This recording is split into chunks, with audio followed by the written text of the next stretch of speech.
We are powerless and have to sit back and watch her suffer. It's torture for her and for us. Those are the words of Judy Haynes. Her granddaughter, Ayla, has learning difficulties and has been held in secure units known as ATUs for up to 14 years. In her desperation, Ayla Haynes swallowed a toothbrush, which is still inside her.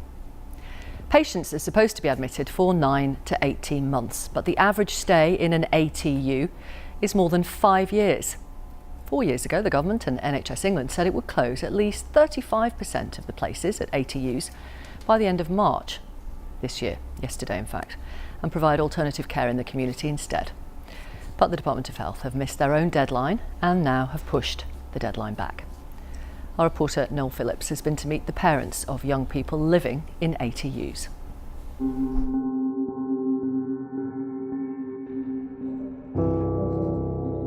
She's my only child. She is everything to me. She is my life. It is just unbelievable. I am living a nightmare.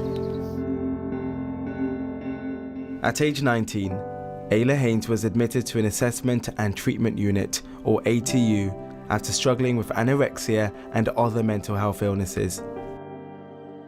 Her life consists of spending her days from 7:30 in the morning till 9:30 at night in one room. She hasn't been out of that ward for the past year, apart from once and apart from hospital visits. We haven't been able to see her for the past year. We were only allowed three 10-minute phone calls per week. Ayla has spent the last 7 years in psychiatric hospitals. She's currently at a medium secure unit, 200 miles away from her home on the outskirts of Cardiff.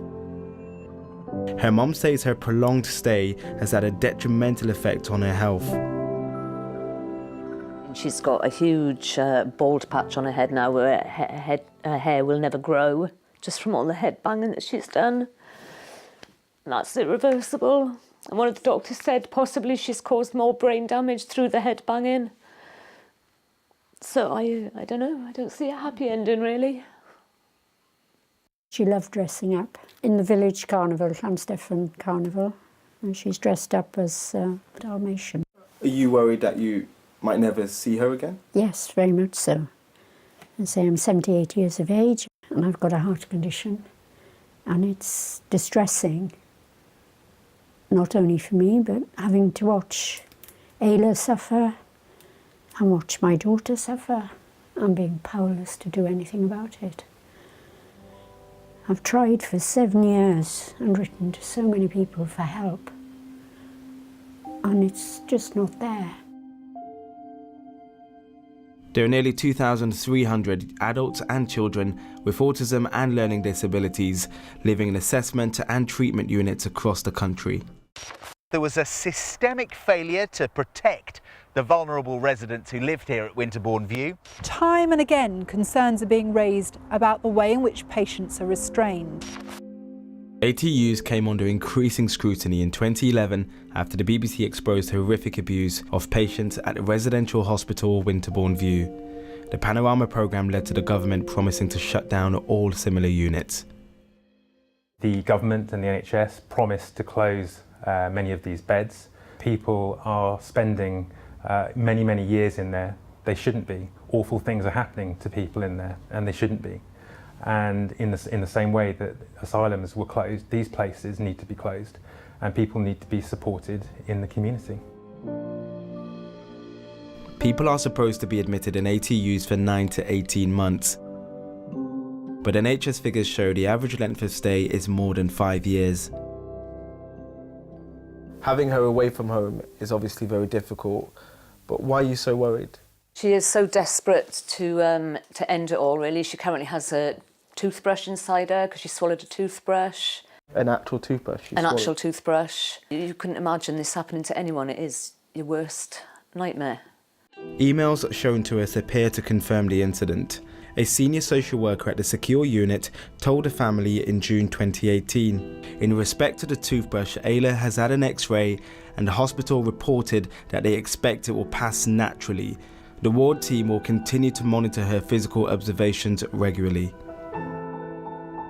Nearly 10 months on, And you believe the toothbrush is still stuck inside her? It is still stuck inside her, yes. It hasn't passed. I mean, they said it would pass naturally, but that hasn't happened. Yeah, there's a possibility that it could cause serious damage. We are powerless and have to sit back and watch Ayla suffer. And it's torture. It's torture for her and it's torture for us. The hospital where Ayla is staying has told us they are closely regulated and often visited by the Care Quality Commission.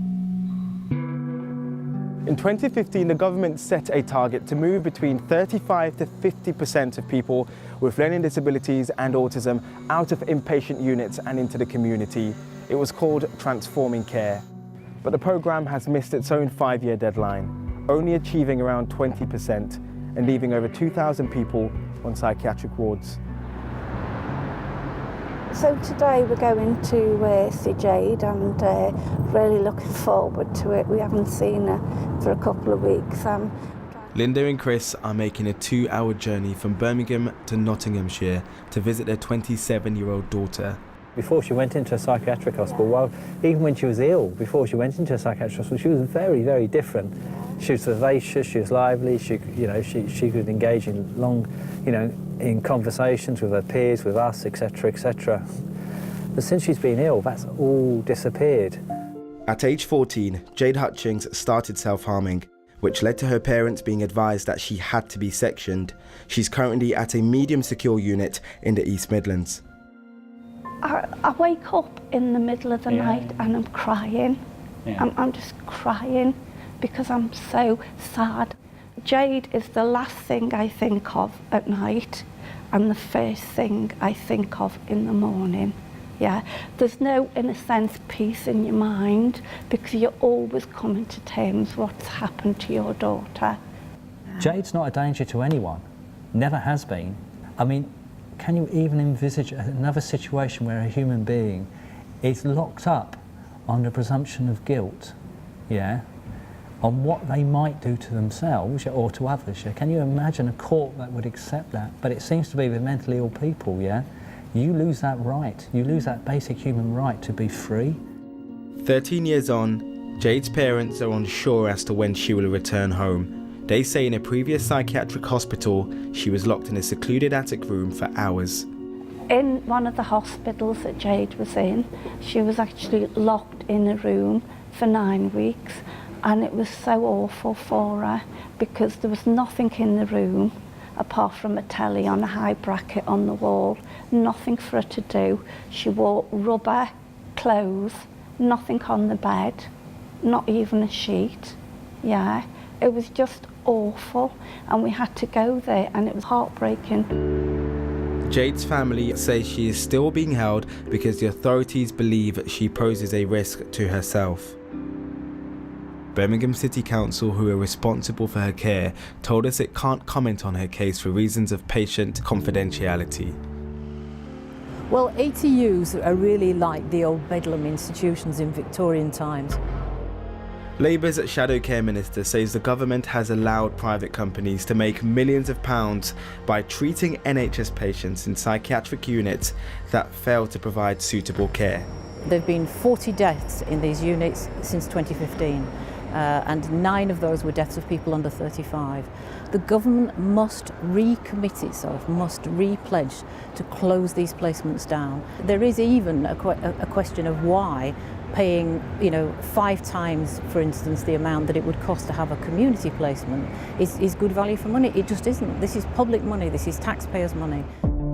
In response, the Department of Health has told us in a statement, "We are determined to reduce the number of people on the autism spectrum with learning disabilities in mental health hospitals, and significant investment in community support has already led to a 20% reduction."